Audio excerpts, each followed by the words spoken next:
কৃষ্ণা, রাধে রাধে। আপনারা কি জানেন যে শ্রী চৈতন্য মহাপ্রভু আসার আগেই কিন্তু শ্রীকৃষ্ণ নারদ মুনিকে বলেছিলেন যে শ্রী চৈতন্য মহাপ্রভু কখন আবির্ভাব গ্রহণ করবেন। তো একবার শ্রীকৃষ্ণ সত্যভামা দেবীর প্রাসাদে ছিলেন এবং রুক্মিণী দেবীকে খবর পাঠালেন যে আমি তোমার প্রাসাদে আসবো কিছুক্ষণ পরে। সে অনুযায়ী রুক্মিণী দেবী তার প্রাসাদটা খুব সুন্দরভাবে সজ্জিত করলেন। শ্রীকৃষ্ণ যখন এলেন তিনি খুব খুশি হলেন, কিন্তু তিনি দেখলেন যে রুক্মিণী দেবীর চোখে তো অশ্রু রয়েছে। তা দেখে তিনি প্রশ্ন করলেন যে কি হয়েছে, আজকে কি কেউ তোমার সাথে দুর্ব্যবহার করেছে, কেউ কিছু বলেছে? রুক্মিণী দেবী বললেন, প্রভু, তো আপনি কি সত্যিই জানেন না যে আমার মন খারাপের কারণ কি? আমার মন খারাপের কারণ রাধারানী জানে। এবং শ্রীকৃষ্ণ তাকে সান্ত্বনা দেওয়ার চেষ্টা করেছিলেন। সেই সময়ে নারদমুনিরও আবির্ভাব ঘটল।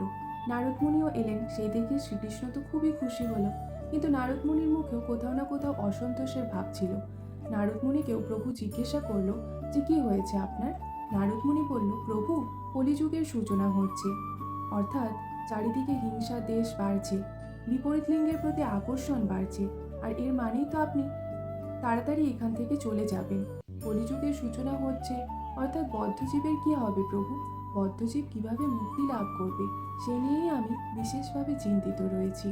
তখন কৃষ্ণ বুঝতে পারলেন যে রুক্মিণী দেবী আর নারদ মুনির অসন্তুষ্ট হওয়ার কারণ কি। তখন কৃষ্ণ বললেন যে চিন্তা করো না, আমি এই কলিযুগে আবার আসব, আর রাধারানীর ভাবকান্তি গ্রহণ করে আসব। আমি গৌরাঙ্গ রূপে অবতার গ্রহণ করব, নাম অবতার গ্রহণ করব।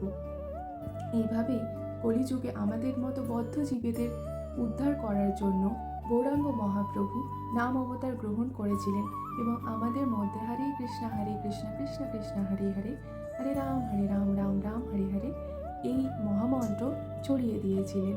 এবং কৃষ্ণ এই কথা আগে থেকেই নারদ মুনিকে বলে দিয়েছিলেন। হরে কৃষ্ণ, রাধে রাধে।